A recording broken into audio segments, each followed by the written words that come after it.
부탁을 드립니다.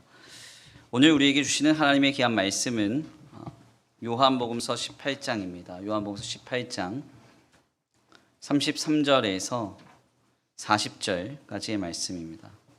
요한복음서 18장 33절에서 40절까지의 말씀.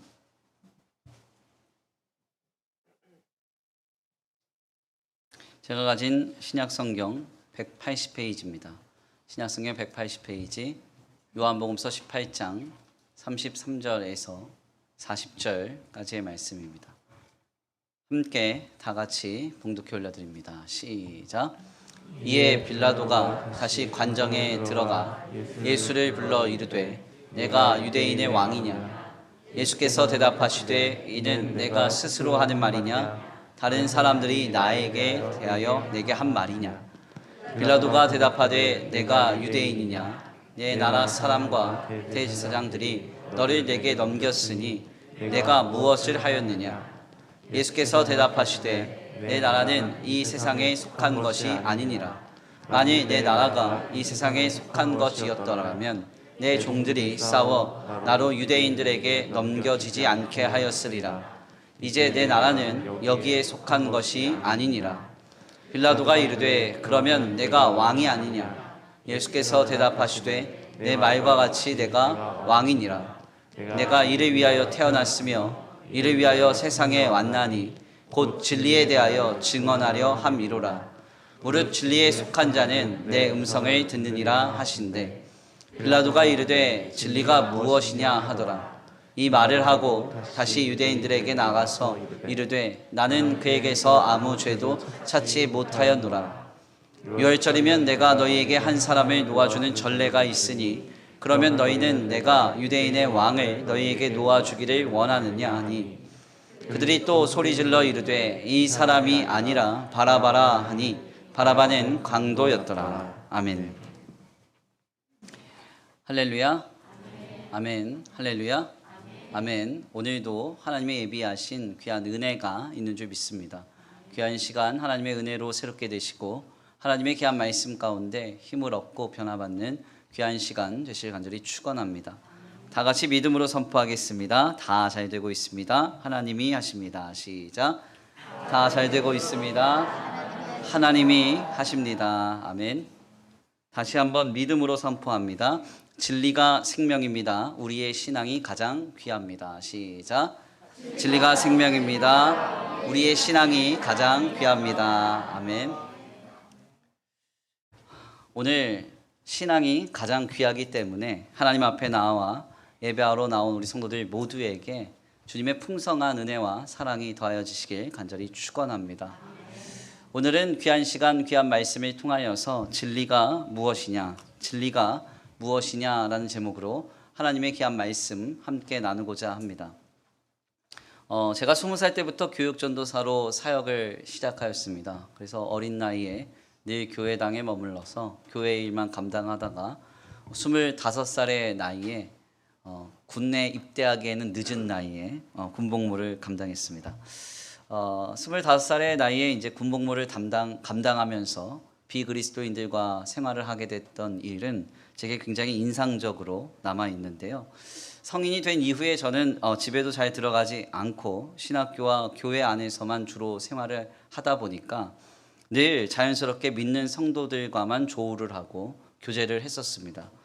그러나 군대에서의 삶은 원하든 원하지 않던 간에 믿지 않는 자들과 함께 부딪혀가면서 공동체 생활을 해야 했는데요. 특별히 20대 남성의 특성대로 군대에서는 믿지 않는 자의 비율이 현저하게 높았습니다. 저는 이 경험이 굉장히 인상적이며 특별했습니다. 아마도 제가 군대에 가지 않았더라면 지금과 같이 유연한 태도로 교회의 목회를 감당하기는 어려웠을 것입니다. 모태신앙으로 자라서 항상 교회 안에서만 머물러 있었던 제가 담임 목회자로서 우리 성도들의 삶과 세상의 많은 요소들을 이해하는 데 있어서 가장 영향을 많이 주었던 시간은 바로 이 군대에서 군복무를 했던 시간이었습니다. 군대에서 2년여가 좀 넘는 기간 동안 군종병으로 복무를 했던 저의 삶은 대부분 믿지 않는 아이들을 전도하는 데 몰입이 되어 있었는데요. 소위 종교 참석이라는 것을 독려하고 수요 기도회나 주일 예배 시에 아이들을 신우의 모임에 참여하도록 권면하는 일에 주력을 했습니다. 더 나아가 세례식이나 종교인 조사와 같은 중요한 시기에는 와플을 구워가면서 부대원들을 다 먹이고 곳곳에 퍼져 있는 이제 포대들을 방문해 가면서 이렇게 전도를 하는 일을 굉장히 많이 감당했습니다. 사실 종교인 조사가 뭐냐 잘 모르실 텐데 종교인 조사가 굉장히 좀 중요해요. 군대에 있는 병사들의 이 각각의 종교들 잘 조사를 해서 그 비율에 따라서 신임 장교들의 숫자가 정해집니다. 그렇기 때문에 기독교 장병들이 많으면 기독교 군종 그 장교들이 늘어나는 것이고, 만약에 불교가 너무 많다 그러면 불교 군종 장교가 늘어나게 되는 거예요. 그렇기 때문에 이 일이 굉장히 좀 중요해서 그럴 때는 늘 뭐 10개 이상의 포대를 돌아다니면서 와플을 굽고, 또 이제 추운 혹한기에는 이제 온수통을 메고 다니면서 뜨거운 차를 이렇게 애들한테 따라주고 전도하는 일을 이제 이렇게 감당했습니다. 특별히 제가 복무했던 이 여단은 이제 화학산이 가장 높은 부대였거든요. 하늘 아래 부대라고 해서 1700고지인데 1년에 한 번, 한 달만 이렇게 반팔을 입습니다. 그 정도로 추운 이제 겨울에 이제 와플을 구우면 너무 춥고, 온수병을 들고 이렇게 온수통을 메고 아이들과 온수 전도를 하다 보면은 정말 온 몸이 다 차갑게 이렇게 동상에 걸릴 정도로 힘들어지는 그런 일들이 있었는데, 아무튼 그때는 그 일이 너무 즐거웠습니다. 그래서 열심히 감당했고, 그래서 이제 지금까지 그 당대의 인연은 이어져서 간혹 군 복무를 함께 했던 병사들이 오늘까지도 제게 연락을 하곤 하는데요. 여하튼 제가 믿지 않는 그 20대 젊은 형제들과 함께 생활을 하면서 전도를 감당할 때 가장 많이 들었던 질문 중 하나는 바로 이것이었습니다. 신앙이 밥 먹여주냐? 교회를 다니는 게 밥 먹여주냐? 이런 질문을 제가 가장 많이 들었어요. 교회를 함께 다니자고, 그리고 함께 신앙생활 하자고 권면할 때마다 이 전도하는 그 대상자인 믿음이 없는 20대 젊은 형제들은 제게 실생활에 신앙생활은 아무런 도움이 되지 않는다고 반문했습니다. 그러면서 신앙이 밥 먹여주냐고, 교회 가는 것이 무슨 유익이 있냐고 제게 묻곤 했어요. 20살의 젊은 나이에 전도사가 되어서 교회 안에서 설교를 하며 사역만 감당했던 제게 믿지 않는 형제들의 이 실제적인 질문은 굉장히 큰 고민거리였습니다. 어떻게 대답해야 할 것인가? 그리고 어떻게 답변을 하는 것이 이 아이들에게 생명을 전하는 일인가? 늘 번민이 되었던 것이죠. 도대체 저 질문에 제가 할 말이 없는 것입니다. 신앙이 밥 먹여주냐? 이 질문에 그렇다, 신앙은 밥 먹여준다 하면 신앙생활은 밥 먹기 위해서 하는 게 됩니다. 그렇지 않습니까? 그렇다고 해서 신앙이 밥 먹여주는 것이 아니다, 이렇게 답을 하려고 했더니, 그러면 작금의 현실에 몰입되어 있는 20대 남자 형제들에게 현실적인 문제에는 신앙이 아무런 도움이 되지 않는다, 이런 의미가 됩니다. 그러니까 어떻게 답을 해야 될지 모르겠는 거예요. 특별히 이러한 질문들에 답을 잘 해야 우리 아이들이 믿음의 길로 접어들 텐데 어떻게 할 수 있을까 몸부림치면서 삶으로 많이 부딪혔던 기억이 있습니다. 실제로 저 질문을 한 친구 중에는 교회를 잘 다니던 형제 한 명도 있었습니다.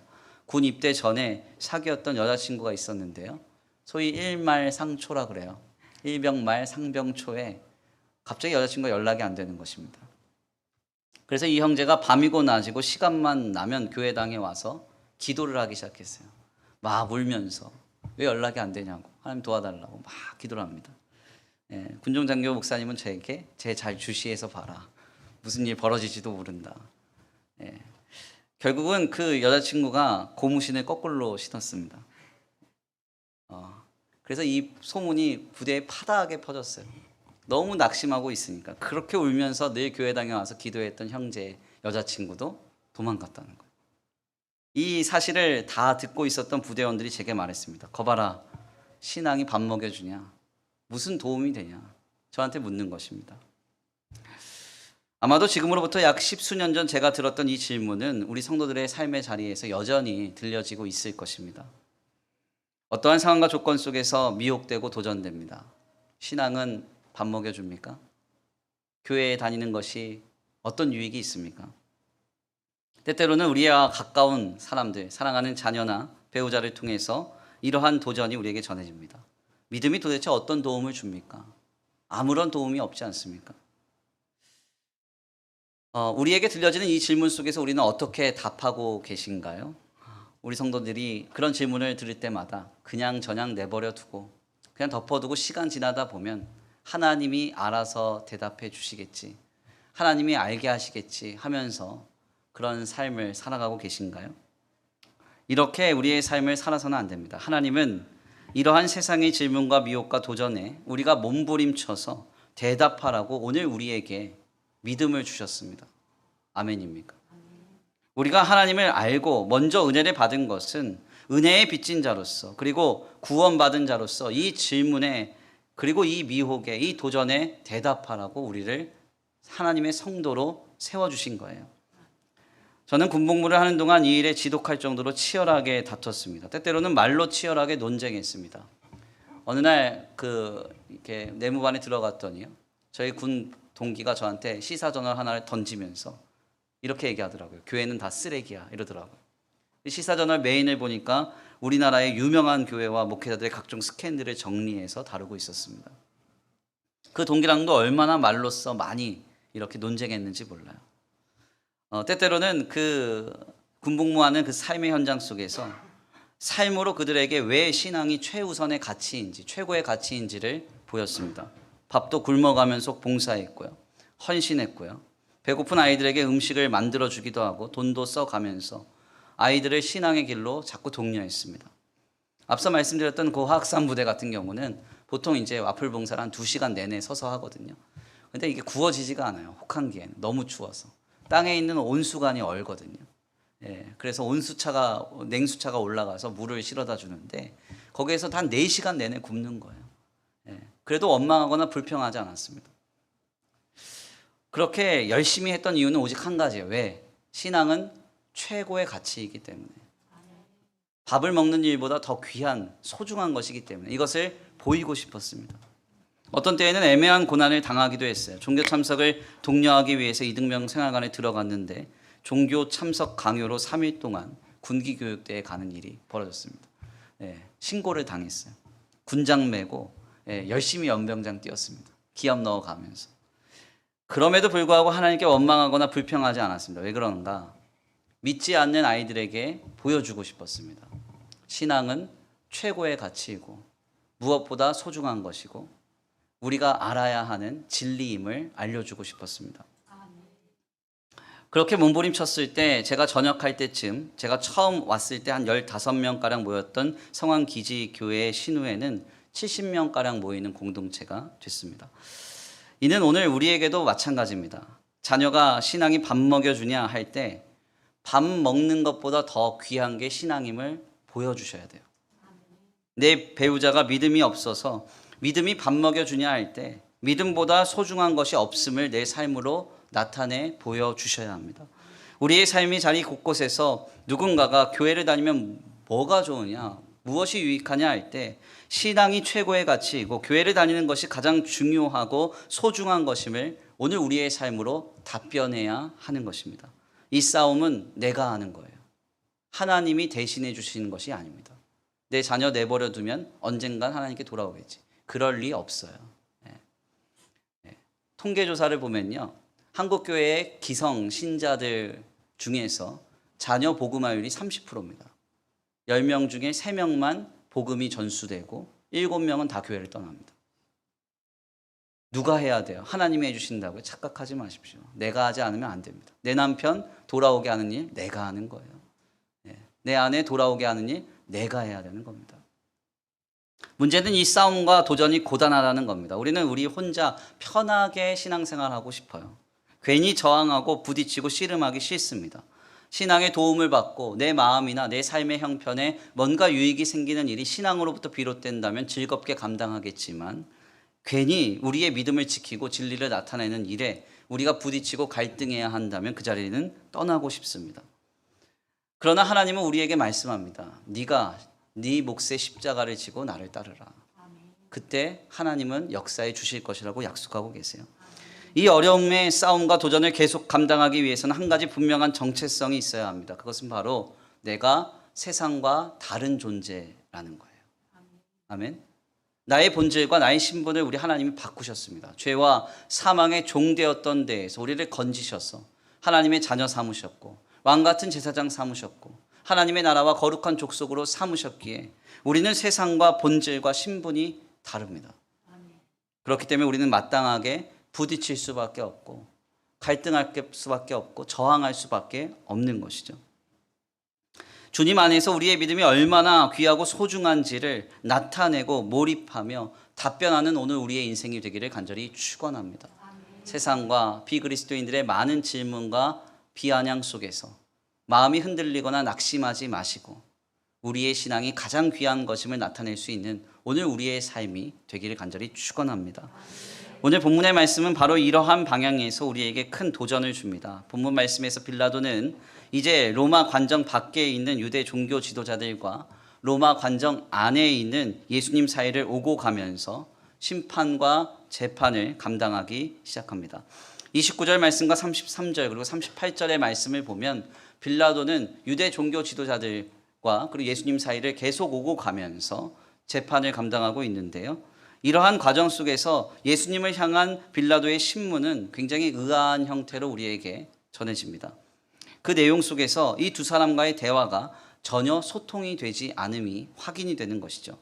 오늘 본문 말씀 33절에서 37절인데요. 우리 함께 다 같이 봉독해 올려드립니다. 함께 봉독합니다. 시작.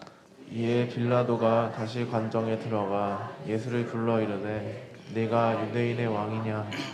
예수께서 대답하시되 이는 내가 스스로 하는 말이냐? 다른 사람들이 나에 대하여 내게 한 말이냐? 빌라도가 대답하되 내가 유대인이냐? 내 나라 사람과 대제사장들이 너를 내게 넘겼으니 내가 무엇을 하였느냐? 예수께서 대답하시되 내 나라는 이 세상에 속한 것이 아니니라. 만일 내 나라가 이 세상에 속한 것이었더라면 내 종들이 싸워 나로 유대인들에게 넘겨지지 않게 하였으리라. 이제 내 나라는 여기에 속한 것이 아니니라. 빌라도가 이르되 그러면 내가 왕이 아니냐? 예수께서 대답하시되 내 말과 같이 내가 왕이니라. 내가 이를 위하여 태어났으며 이를 위하여 세상에 왔나니 곧 진리에 대하여 증언하려 함이로라. 무릇 진리에 속한 자는 내 음성을 듣느니라 하신대. 아멘. 오늘 본문 말씀에 따르면 예수님은 자신의 나라가 세상에 속하지 않았음을 말씀하시면서 빌라도의 신문에 답변하십니다. 36절에서 37절을 잘 살펴보면 주님은 계속해서 자신의 나라는 세속적인 나라가 아니고 세상에 속한 나라가 아니다. 그러므로 세속적인 관점이나 세상적인 관점에서 파악할 수 없음을 밝히십니다. 그러나 이 말에 빌라도는 전혀 집중하지 못하고 계속해서 예수님께서 스스로 이 땅의 왕이었는지를 말씀하셨는지만 확인합니다. 왜냐하면 당시의 유대 민족은 로마의 속국이었기 때문에 예수님이 로마 황제를 거스르는 발언을 했는지 확인했어야 했기 때문입니다. 그러나 예수님은 이때에도 역시 자신의 나라는 세속적인 나라가 아님을 말씀하시면서 만약 자신의 나라가 세속적인 것이었다면 로마라는 나라도 자신에게 바쳐졌을 것임을 말씀합니다. 즉 주님은 계속해서 하나님의 나라, 그러니까 시간과 공간을 초월해서 예수 그리스도 안에서 구원받은 백성들이 하나님께 통치를 받는 하나님의 나라와 하나님의 구원을 말씀하고 계셨던 것입니다. 그런데 이것을 빌라도는 하나도 이해하지 못했습니다. 결국 빌라도는 예수님의 말씀을 하나도 이해하지 못한 채 돌아서면서 38절과 같이 말합니다. 제가 한번 봉독해 올려드립니다. 빌라도가 이르되 진리가 무엇이냐 하더라. 이 말을 하고 다시 유대인들에게 나가서 이르되 나는 그에게서 아무 죄도 찾지 못하였느니라. 아멘. 빌라도가 예수님과의 신문과 답변 속에서 결론적으로 마지막으로 한 말씀이 무엇인가? 바로 진리가 무엇이냐 이렇게 말했다는 것입니다. 여기서 진리가 무엇이냐라고 했던 이 빌라도의 말에 우리는 좀 집중할 필요가 있습니다. 여기서 진리가 무엇이냐라고 했던 이 말은 진정 진리가 무엇인지 궁금해서 빌라도가 이 진리에 대해 탐구하고 싶은 마음을 담아 질문한 것이 아닙니다. 만약 빌라도가 예수님의 말씀에 무엇인가를 깨닫고 진리가 무엇인가 하고 궁금해했다라고 한다면 그는 즉시 예수님을 풀어주고 예수님과 함께 진리에 대한 연구를 했어야 했습니다. 그런데 빌라도는 이렇게 하지 않았죠. 어떻게 합니까? 이 말, 그러니까 진리가 무엇이냐 이렇게 말한 다음에 즉시 흉악범인 바라바와 예수님을 동일 선상에 두고 대제사장 무리들에게 풀어주자 이렇게 말합니다. 둘 중에 한 명 풀어주자. 그랬더니 유대 종교 지도자들이 바라바를 풀어주자 이렇게 얘기를 해요. 즉시 빌라도가 어떤 모습을 보이는가? 예수님을 기소되었다는 이유만으로 즉시 그 자리에서 심히 매질하고 십자가 형틀로 주님을 내몰아 버립니다. 그래서 38절 말씀에 진리가 무엇이냐라고 빌라도가 예수님께 말한 이 내용은 진리에 대한 의문과 탐구에 대한 물음이 아니었습니다. 원문의 뉘앙스를 잘 들여다보면 이는 진리를 탐구하는 질문의 뉘앙스가 아니라 비아냥임을 확인할 수 있습니다. 오늘 우리말로 하자면 설교 서두의 질문과 같아요. 진리가 밥 먹여주냐? 진리가 대체 뭐길래 이 새벽에 이 난리통이냐? 이렇게 말하면서 주님 곁을 떠난 것입니다. 결국 빌라도는 예수님을 흉악범과 동일선상에 두고 예수님을 십자가 형틀로 내몰았습니다. 우리는 바로 여기에서 빌라도의 시선이 철저히 이 땅에만 몰입되어 있음을 확인하게 됩니다. 예수님은 계속 진리에 관해서 말씀하셨고 진리에 속한 하나님의 나라에 관해서 말씀하셨습니다. 여기 계신 모든 분들이 예수님께 그 말씀을 면전에서 듣는다고 생각해 보세요. 얼마나 감격스러울까요? 주님의 말씀이 얼마나 생명의 말씀으로 우리의 심령에 깊이 박히겠습니까? 그런데 빌라도는 하나도 알아듣지 못했습니다. 그리고서는 돌이키면서 말합니다. 진리가 밥 먹여주냐? 진리가 대체 뭐길래 이 새벽에 이렇게 난리통이냐? 하면서 떠나버린 것입니다. 왜 이런 모습을 보였는가? 그는 예수님께 속한 하나님의 나라를 전혀 몰랐기 때문에 그래요. 예수님께 속한 하나님의 나라를 안다고 하면 그는 이렇게 비아냥되지 않았을 것입니다. 우리는 바로 여기에서 우리가 세상의 질문을 들을 수밖에 없는 근본적인 원인을 깨닫게 됩니다. 하나님 나라를 모르는 자가 우리에게 말합니다. 신앙이 밥 먹여줍니까? 교회가 무슨 유익이 있습니까? 믿음이 뭐가 필요합니까? 이렇게 왜 묻고 비아냥되는가? 그럴 수밖에 없다는 거죠. 왜요? 하나님 나라를 모르기 때문에. 주님을 모르기 때문에. 주님의 은혜와 구원을 경험하지 못했기 때문에 그런 겁니다. 2000년 전에도 빌라도가 그러했듯이 오늘날에도 세상의 나라에만 관심을 갖고 함몰되어 있는 수많은 비그리스도인들과 세상은 날마다 우리를 향하여서 이 질문을 쏟아낼 것입니다. 신앙이 밥 먹여줍니까? 진리가 밥 먹여줍니까? 교회가 밥 먹여줍니까? 이렇게 미혹하고 도전하며 우리를 쥐고 흔들려고 할 거예요.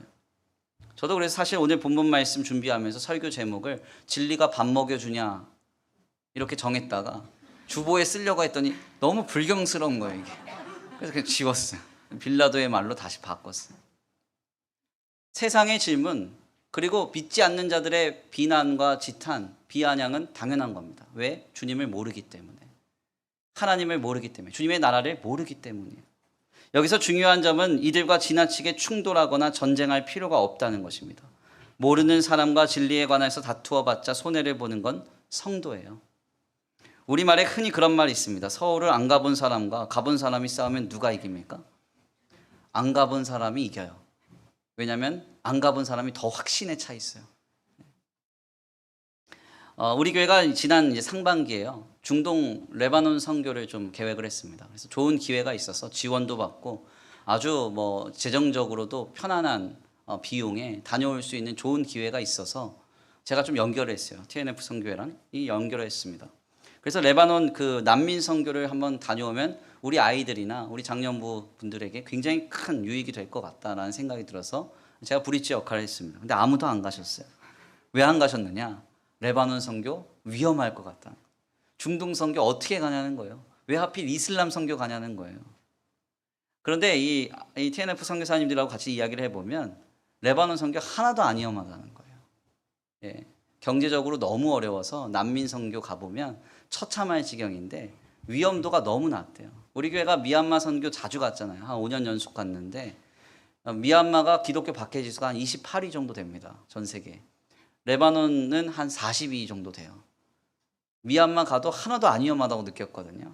그러니까 레바논은 얼마나 더 안 위험하겠어요? 그러니까 아무튼 그래서 중동 선교사님들하고 얘기를 해보면 안 위험하다는 거예요. 안 위험하다는 거예요. 근데 듣는 우리 입장은 안 가본 우리 입장은 위험하다는 거예요. 위험하다는 거예요. 오죽 그 얘기 듣다가 중동 선교사님 한 분이 그러더라고요. 중동 레바논 가보면 레바논 사람들이 우리를 걱정한다고. 어떻게 미국을 핵으로 위협하는 나라 북한과 휴전국가인 남한에 살고 있냐고. 우리를 이렇게 걱정한다는 거 오히려. 무슨 말씀을 드리려고 하는가? 모르는 사람과는 분쟁할 필요가 없다는 겁니다. 가끔 교회 공동체가 세상의 어떤 많은 이슈와 논쟁 그리고 세상의 많은 어떤 흐름 속에서 치열하게 세상과 부딪혀 전쟁해야 될 것처럼 가르치거나 말하는 분들이 계십니다. 상당히 좀 위험한 거죠. 모르는 자들과 싸워봤자 아무것도 얻을 건 없습니다. 빌립이 나사렛에서 무슨 선한 것이 나겠느냐 논쟁하는 나다나엘에게 뭐라고 말합니까? 나다나엘은 그냥 무작정 들이대요. 나사렛에서는 그 시골에서는 그 천한 곳에서는 선한 것 메시아 날 수 없다. 논쟁하려고 하니까 빌립이 뭐라고 말합니까? 와서 보라 그러잖아요. 경험하면 알게 되는 거죠. 모르는 사람과는 다툴 필요가 없습니다. 와서 경험해 보면 되는 것이죠. 이는 오늘날에도 역시 마찬가지입니다. 세상은 우리에게 진리가 무엇이냐 계속 묻고 있습니다. 이러한 도전은 가깝게는 우리의 배우자로부터 우리의 자녀들, 우리의 형제 자매와 사랑하는 많은 이들에게 들려줍니다. 엄마, 교회 가봤자 뭐가 좋아? 여보, 신앙생활이 뭐가 도움이 돼?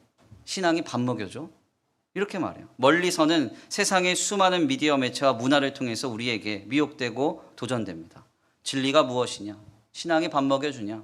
교회가 무슨 유익이 있느냐? 이런 질문이 난무하는 것입니다.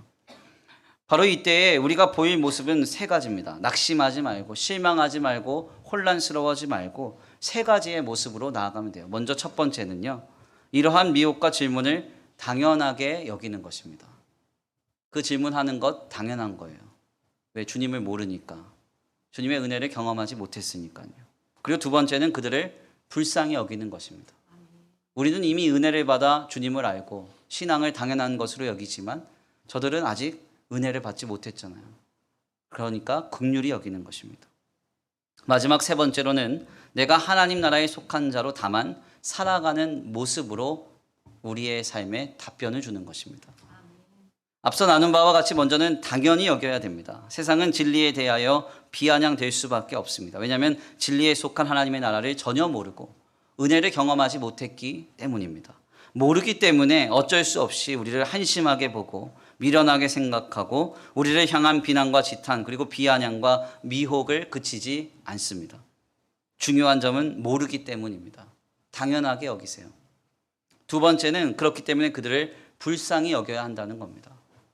그들은 불쌍히 여겨야지 우리가 막 답답해하고 막 다투고 치열하게 이겨먹을 그런 존재가 아니에요. 세상과 비그리스도인들은 우리의 전쟁의 대상이 아닙니다. 사랑과 선교의 대상이죠. 아멘입니까? 우리 예수님께서 십자가에 달리셨을 때 그 십자가에 달리셔서 죽으시면서 했던 첫 번째 한마디가 무엇일까요? 바로 아버지여 저들을 용서하여 주옵소서. 저들은 저들이 하는 일을 알지 못합니다. 가끔 교회 안에서 신앙생활 열심히 하는 권사님이 집에 가서 남편을 한심하게 여기는 분들이 계십니다. 그 모습 보면 속으로 그래요. 답변은 안 하고. 한심하게 여기기 때문에 교회를 안 나오는 거예요. 한심하게 여기시면 안 되고 불쌍하게 여기셔야 돼요. 따라해 보세요. 불쌍하게 여기자.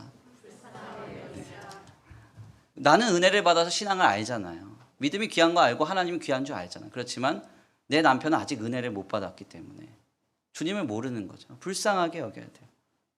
자녀들에게도 역시 마찬가지입니다. 신앙을 무가치한 것으로 여기고 막 내가 볼 때 막 너무 한심한 어떤 신앙의 태도를 보일 때 가서 막 정죄하고 판단하고 겁박하기보다는 불쌍하게 여겨야 돼요. 나에게는 이렇게 소중한 신앙이 내 자녀에게는 이렇게 무가치한 것으로 여겨졌으니 얼마나 불쌍합니까? 진리에 속한 하나님의 나라를 모르는 세상과 비그리스도인들은 우리의 전쟁의 대상이 아닙니다. 그들은 사랑과 선교의 대상이에요.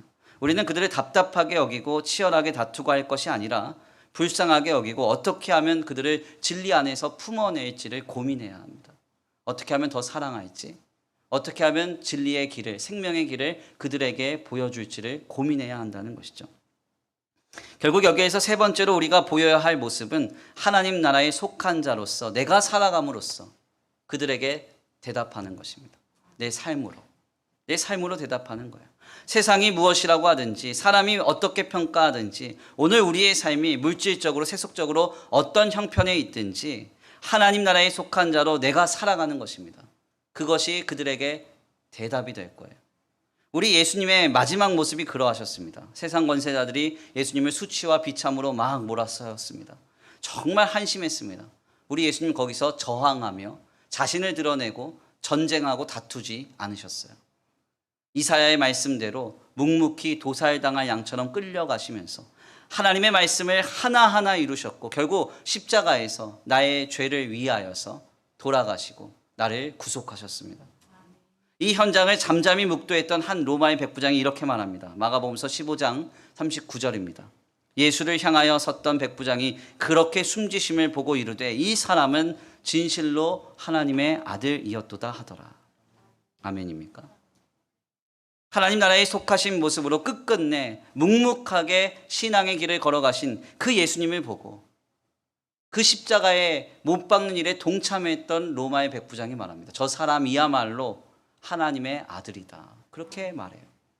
이것은 오늘 우리를 향한 세상의 감격이 될 수 있습니다. 세상적으로 봤을 때, 삶의 실제적으로 봤을 때 아무 유익이 없고 무익한 삶이라도 그 삶 속에서 묵묵히 믿음의 길을 걸어가는 한 성도의 삶이 저희가 진정 하나님의 성도다. 진리는 참으로 가치 있는 것이로구나. 그렇게 많은 이들을 경탄케 할 수 있다는 것입니다.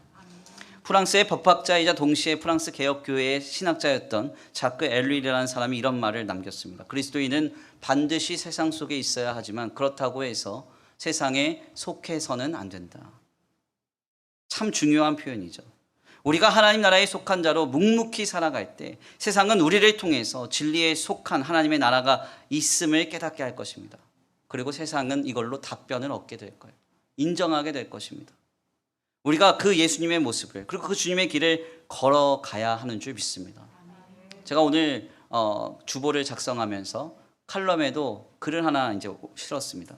마르틴 루터가 1546년 2월 14일에 소천하기 전에 아내에게 남긴 마지막 편지입니다.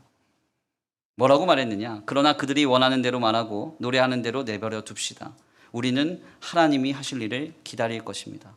이 말과 함께 당신을 하나님께 위탁합니다. 아멘. 이 편지의 배경이 무엇인가 하냐면요. 마르틴 루터가 이제 종교개혁을 합니다. 개혁을 하다 보니까 그를 둘러싼 흉흉한 소문이 곳곳에서 들려지는 거예요. 특별히 로마 가톨릭은요, 이 루터를 마귀, 악마로 묘사를 했습니다. 두 뿔이 달려있다.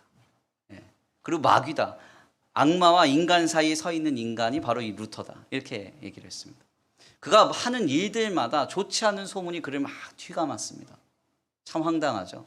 그래서 지금도 이제 독일의 이제 그 종교개혁 탐방을 가보면 루터의 그림이 음산하게 그려 있거나 아주 표독스럽고 뚱뚱하고 못생기고 욕심 많게 막 그려진 그림들이 되게 많아요.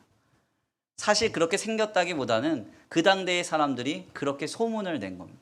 루터는 못돼 먹은 인간이야. 욕심 많은 인간이야. 신앙을 거스르고 악마와 같은 사람이 두 뿔 달렸어. 이렇게 한 거예요. 그가 이 편지를 남기고 나서 몇 개월 만에 하나님께로 소천하거든요. 하나님께로 가기 직전까지 그를 둘러싼 흉흉한 소문이 넘쳐나는 거예요. 네. 그리고 너무 힘들게 한 거예요. 자기 아내한테 들려질 때까지. 그러니까 루터가 어떻게 말합니까? 그들이 원하는 대로 말하고 노래하는 대로 내버려 두라. 우리는 하나님이 하실 일을 기다릴 것입니다. 아멘입니까? 우리가 해야 하는 일은 뭔가 막 내가 치열하게 부딪히고 검증하고 나타내고 이뤄내는 게 아닙니다. 하나님이 하실 거예요. 우리는 묵묵히 하나님의 길에서 믿음을 지켜 걸어가면 되는 것입니다. 귀한 말씀의 결론을 맺겠습니다. 예수님의 말씀을 듣고도 진리가 무엇이냐 하면서 비아냥대는 빌라도의 이 말은 오늘 우리의 귓가에도 들려지고 있습니다. 가까운 곳에서는 가정에서부터 우리의 직장과 생업, 삶의 자리 곳곳에서 진리가 무엇이냐, 신앙이 밥 먹여주냐, 교회에 다니는 것이 무슨 유익이 있냐 하면서 우리를 비난하고 우리의 믿음이 가치 없는 것처럼 치부합니다.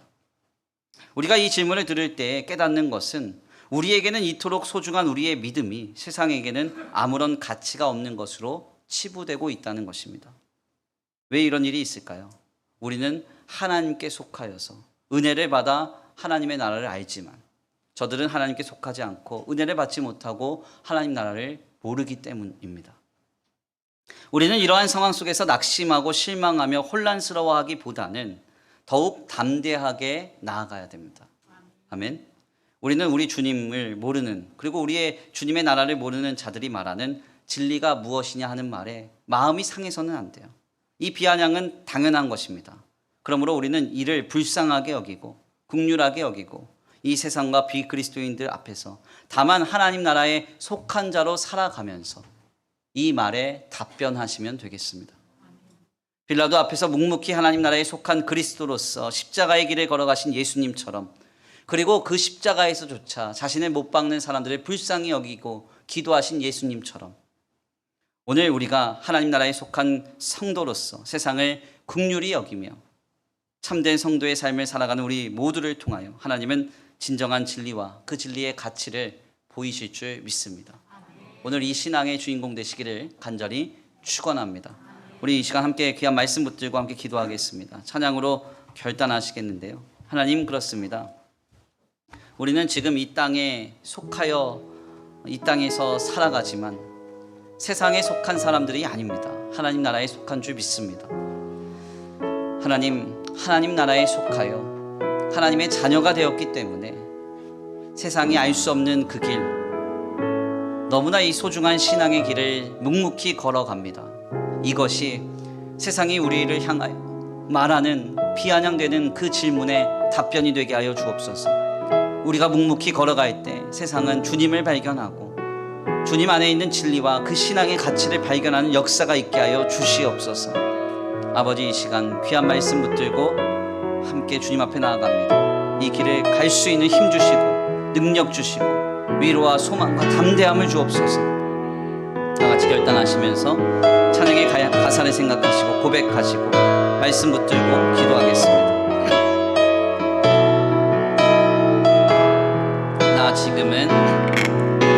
나 지금은 비록 땅을 벗하며 살지라도 내 영혼 저 하늘을 디디며 사네. 내 주님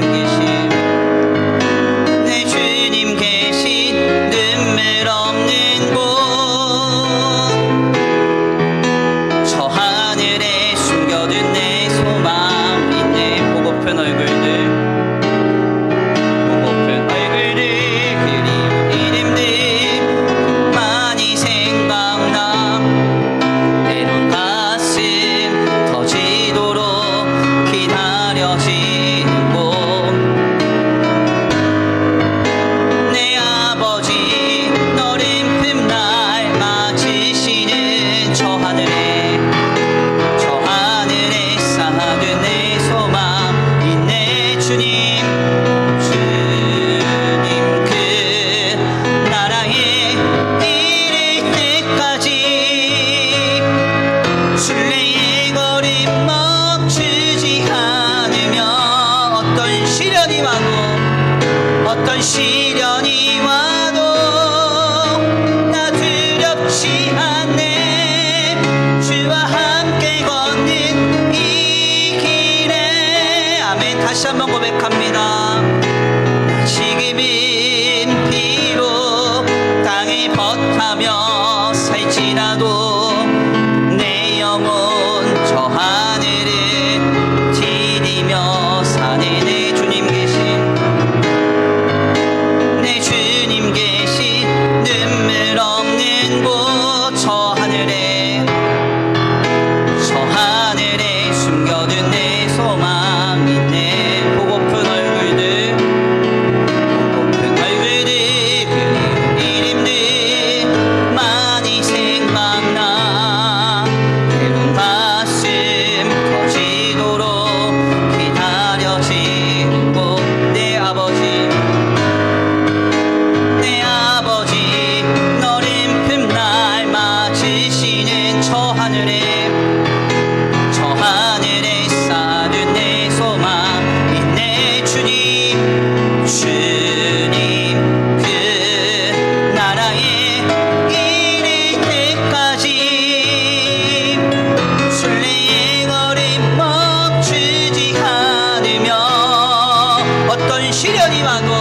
어떤 시련이 와도 나 두렵지 않네.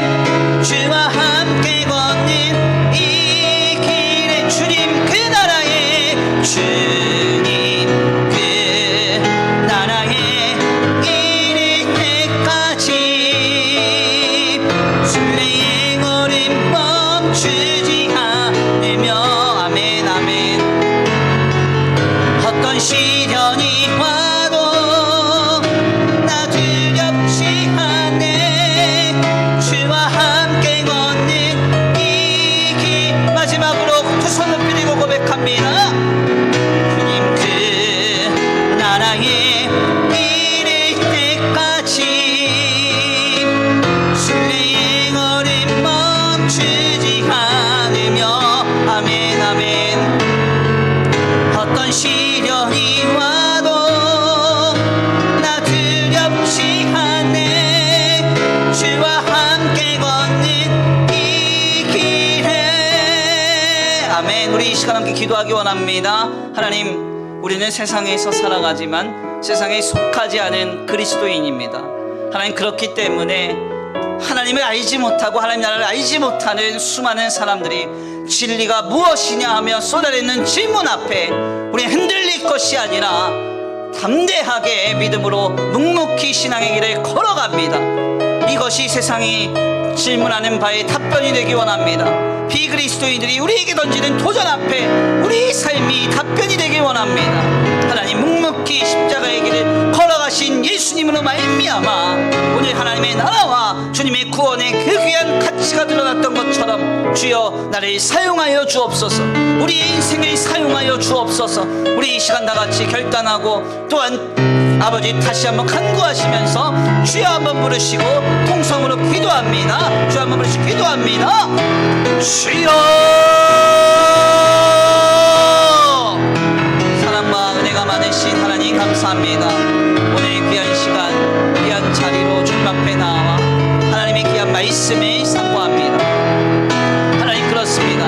오늘 우리의 마음이, 우리의 생각이, 우리의 중심이 하나님 나라에 속하였으므로 세상이 이해할 수 없는 그 길, 아버지 세상이 질문할 수밖에 없는 그 길을 오늘 우리가 걸어갑니다. 오 하나님, 이것이 세상의 답변이 되기 원합니다. 많은 비그리스도인들의 비아냥의 답변이 되기 원합니다. 오늘 우리의 삶을 통하여 많은 이들이 신앙이 최우선의 가치임을, 아버지 믿음만이 오직 유일한 가치임을 깨닫게 되는 역사가 있게 되기를 원합니다. 주여 주여 주여 주여 주여 주여 주여 주여 주여. 아버지 나를 사용하소서. 내 삶을 사용하소서. 오늘 내가 하늘에 속한 자로, 하나님께 속한 자로, 하나님의 자녀로 살아가겠사오니 오늘 우리 삶을 통하여서 오 하나님 아버지 주님 앞에 진리를 모르는 자들에게 아버지 생명의 길을 제안할 수 있는 우리의 삶이 되기를 원합니다. 주여 역사하여 주옵소서. 인도하여 주옵소서. 함께하여 주옵소서. 진리가 무엇이냐 물으며 우리를 쥐고 흔들려고 하는 악한 세력의 이 세대의 문화 속에서 우리의 마음이 낙심하거나 흔들리거나 혼란스럽지 않게 하시고 믿음과 신앙이 최우선의 가치, 가장 중요한 것임을 다시 한번 나타낼 수 있는 오늘 우리의 삶이 되기를 원합니다. 먼저 은혜 받은 자로서, 먼저 구원에 참여해 되고 있는 자로서 믿음의 길을, 신앙의 길을 묵묵히 걸어가게 하여 주옵소서. 예수님의 그 길에, 주님의 그 길을 닮아 걸어갈 수 있는 우리의 믿음이 되게 하여 주옵소서. 함께 하시오 믿습니다. 인도하시오 믿습니다. 역사하시오 믿습니다. 주여 주여 주여 주여 주여 주여 주여 주여 주여. 아버지 도와주시옵소서. 우리의 마음을 깨트리시고 우리 일을 새롭게 하소서. 주님 도와주시옵소서. 도우시지 믿습니다. 오 하나님 아버지, 나의 삶이 세상의 비아냥과 비그리스도인들의 질문에 답변이 되기 원합니다. 내 삶의 많은 순간과 여정 주님을 드러내게 하여 주옵소서. 주님 그 나라에 이를 때까지 진리의 걸음 멈추지 않으며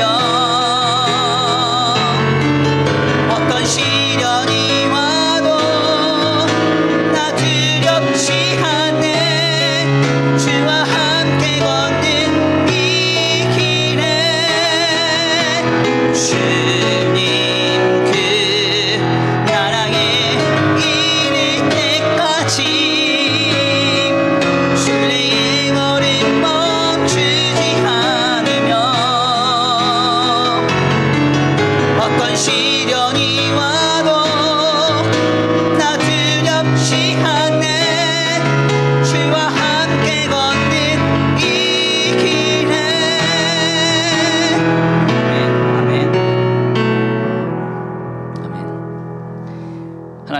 감사합니다. 오늘 귀한 시간, 귀한 자리로 인도하여 주셔서 하나님의 귀한 말씀 상고케 하시니 감사합니다. 주님의 앞에서 빌라도는 주님의 말씀을 듣고 진리를 향하여 말씀하시는, 하나님 나라에 관하여 말씀하시는 주님의 음성을 육성으로 들었으나 그는 더 마음이 강팍하여져서 돌아서며 말합니다. 진리가 대체 뭐냐? 대체 진리가 밥 먹여주냐? 진리가 뭐길래 이 새벽에 이 난리통이냐? 하며 주님을 돌아섰습니다. 세상 나라에 모든 시선이 몰입된 자든 하나님의 나라를 볼 수 없습니다. 하나님, 혹시 오늘 우리도 이와 같은 길에 서 있지 않은지 우리 자신을 돌아봅니다. 신앙이 우리의 삶의 최우선의 가치이고 실제적인 도움이며 영원한 구원임을 주님 앞에 고백하는 우리의 삶이 되기를 원합니다. 하나님을 모르고 하나님의 나라를 모르며 주님의 은혜를 모르는 자들은 늘 우리를 향하여 비아냥대며 진리가 무엇이냐 묻고 있지만 우리는 하나님께 속하였으므로 주님이 주신 은혜를 따라 믿음의 길을 묵묵히 걸어갑니다. 이것이 그들을 향한 우리의 답변인 줄 믿습니다. 묵묵히 신앙의 길을 걸어가는 자를 통하여서 하나님은 신앙이 최우선의 가치임을, 진리가 우리를 통하여 드러남을 나타내 보이실 줄 믿사오니 주여 나를 사용하여 주시옵소서. 이 시간 예배 가운데 나와 주님 앞에 예배하고 돌아가는 거룩한 발걸음 위에 복의 복을 더하여 주시옵시되 한 주간의 삶을 주님께 의탁합니다.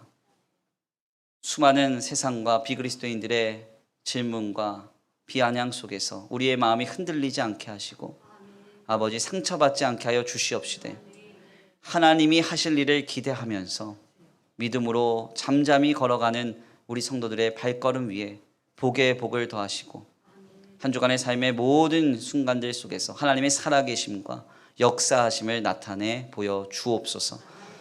이 시간 주님 앞에 귀한 예물 올려드립니다. 이 예물이 쓰여지는 곳곳마다 영혼과 생명이 살아나게 하시고 하나님의 나라와 주님의 복음을 위하여 쓰임받는 거룩한 예물 되게 하여 주시옵시되 이 예물 아버지 드려진 손길 위에 복의 복을 더하여 주셔서 모두가 힘들다고 하는 이 시국 속에서 이삭이 흉년 가운데서도 하나님의 말씀을 붙들고 의지하여 그 아래 머물렀을 때 100배의 결실을 얻었던 복과 은혜와 공급이 우리 성도들의 가정과 생업 위에 차고 흔들어 넘치도록 임하게 하여 주옵소서. 도우실 줄 믿고 감사함을 올려드리오며 사랑과 은혜가 많으신 우리 구주 예수 그리스도의 이름으로 감사하며 기도 올려드립니다. 아멘. 이제는 우리 주 예수 그리스도의 은혜와 성부 하나님의 극진하신 사랑하심과 성령 하나님의 내주 교통하심이 오늘 귀한 말씀 가운데 깨닫고 진리가 무엇이냐 우리를 도전하며 미혹하는 이 세대 속에서 묵묵히 신앙의 길을 걸어가는 복된 답변의 삶을 살아가기로 결단하는 모든 성도들 머리 위에 이제로부터 영원토록 함께 있을지어다. 아멘.